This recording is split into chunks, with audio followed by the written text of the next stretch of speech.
Sam, thank you very much. I'm in Winmalee this morning in the Blue Mountains, one of the areas hardest hit by the bushfire emergency that swept through New South Wales yesterday and is still continuing to burn out of control in more than 20 locations this morning. Another 90 fires still underway. So for the very latest, let's go to Shane Fitzsimmons, the Commissioner of the Rural Fire Service. Shane, good morning to you. You were waiting for first light to be able to send aircraft up this morning to get an idea and assess the damage. Can you give us an extent of just how widespread it all is? Yes, good morning, Mel. We still have 100 fires across New South Wales. 36 are uncontained. We've still got some very active fire grounds, particularly in those areas where we're expecting to have a high tally in terms of damage and destruction. We've got the aircraft up. We've had the firefighters out all night. They're continuing to work. Lots of flare-ups as the fires make their way up in between valley systems and in between homes. Only in the last hour or so, we still have an emergency warning current and an alert has been reissued for the fire up on the Central Coast. That's the fire burning near Catherine Hill Bay, and we've issued emergency alerts to the communities of Nords Wharf and Murray's Beach because the fire is still burning quite aggressively in towards those communities in a northerly direction. Extensive fire grounds today. The 7 largest fires yesterday have consumed something like 50,000 hectares already. We know across those same 7 fires, we've got a fire perimeter of something like 400 kilometres.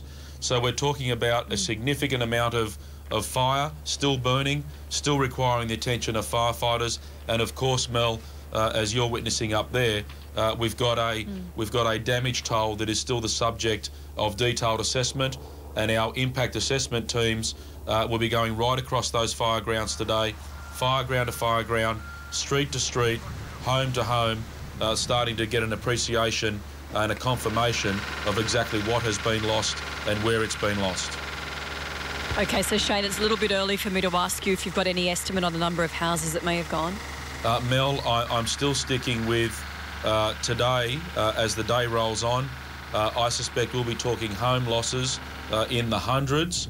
It'll just be a matter of how many hundreds I suspect, and I don't in any way mean to be insensitive or disrespectful to those that have suffered loss, but the enormity of these fire grounds, the devastation that has been wreaked across a very broad landscape and so many communities, the early indications from our firefighters on the ground, the footage, the thermal imaging scans that I've seen of streets affected by fire overnight would indicate to us that that's the sort of number that we're talking about. Hundreds. All right. Look, Shane, thank you. Truly horrific. I will talk to you very, very soon too and keep updating everybody on the situation at hand this morning. As we say, still unfolding, 100 fires, 20 of them still out of control this morning. Susan Templeman joins me now. We are in Winmalee, as I said, in the Blue Mountains. Susan, this is your home. Hey, how are you managing this morning? It's a pretty sad sight, isn't it, this morning? And, you know, we knew it'd be bad when we woke up, that the reality would really hit, and that's clearly what's going to happen for all of us in the street. From what I can see, there are about 12 to 13 houses that have gone, and that's, most of us just got out with the clothes on our backs and what we've managed to borrow overnight. And that's all that matters. You're safe. I know your son was home alone at the time. He's okay? Absolutely. Look, that was our key concern, that our 19-year-old was able to get out quickly and just get to somewhere safe. I mean, the challenge was the fire was in that direction to Springwood, which was where the evacuation centre was. So we had no official place to tell him to go. And we made a judgment call and said, head to the Winmalee shops. And hundreds of other people obviously did the same thing because it became an unofficial staging post for everybody. Can you give us an idea? I mean, your car here is just a complete molten pile. How fast was it? Did your son tell you how quickly it came up, how fierce, how fast it was? Well, we were monitoring it remotely and he wasn't aware while he was here exactly how close it was, but we could see within a few minutes it moved from being over at a friend's house to being in our gully. And that was in the space of maybe 5 or 10 minutes. And we heard as he left, not long after he left, another friend, was the next door neighbour, was looking at our house and our house was on fire. You know, so I think Harry thought he had tons of time, but with hindsight, he really got out in the nick of time. And that's all that matters. You're wearing your mum's clothes. You were saying to me, you've got nothing. Is that just, how do you deal with that? Oh, well, I guess it's an excuse to go shopping, isn't it? But, you know, it's a bit overwhelming to think about it.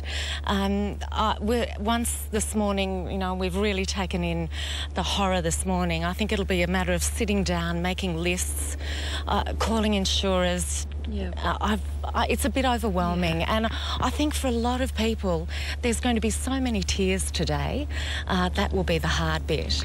We're standing here in your street and there are people wandering down and getting an idea of what's happening. Tell me about your home. You built it 23 years ago, timber. Yeah, look, we're a Western Red Cedar timber cottage.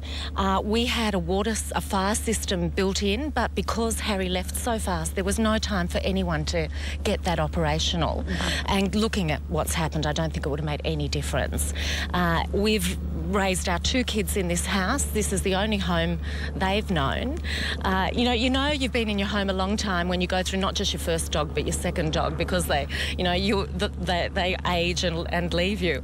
So it's really been the place where I've lived longest in my life, and my kids have had their whole life here. So I think what's going to be sad for them is all the memories. Yeah. You know. I'm sorry. Look, we keep saying we're so lucky. It really could have been much worse. And, you know, it's just stuff. You know, easily replaced. All the best. Thanks. I know that you've got family and everyone's safe, and bless your mum. And, yeah, I'm glad everyone's okay. Thank you, Susan, very much. My pleasure. Thanks. All right. Koshi and Sam, there are a lot of families. Their cars are coming back into the street this morning. There are people wandering around. As I said, we had to wait for light to get an idea of just the extent of the damage, but I'm just looking around me and look at all these places have gone. The other side, there's cars have just melted onto the road, and as I said, that gives you an idea of how fast it came through, how hot it was, and literally how horrific the damage is this morning. So we will be finding out as the story unfolds today. Yeah, that makes me so sad, that poor woman, and when they're so incredible in these situations to say it's just stuff. I mean, she's lost everything. Yeah. Gosh, you feel for her. Thanks, Mel. We'll check back in again very shortly.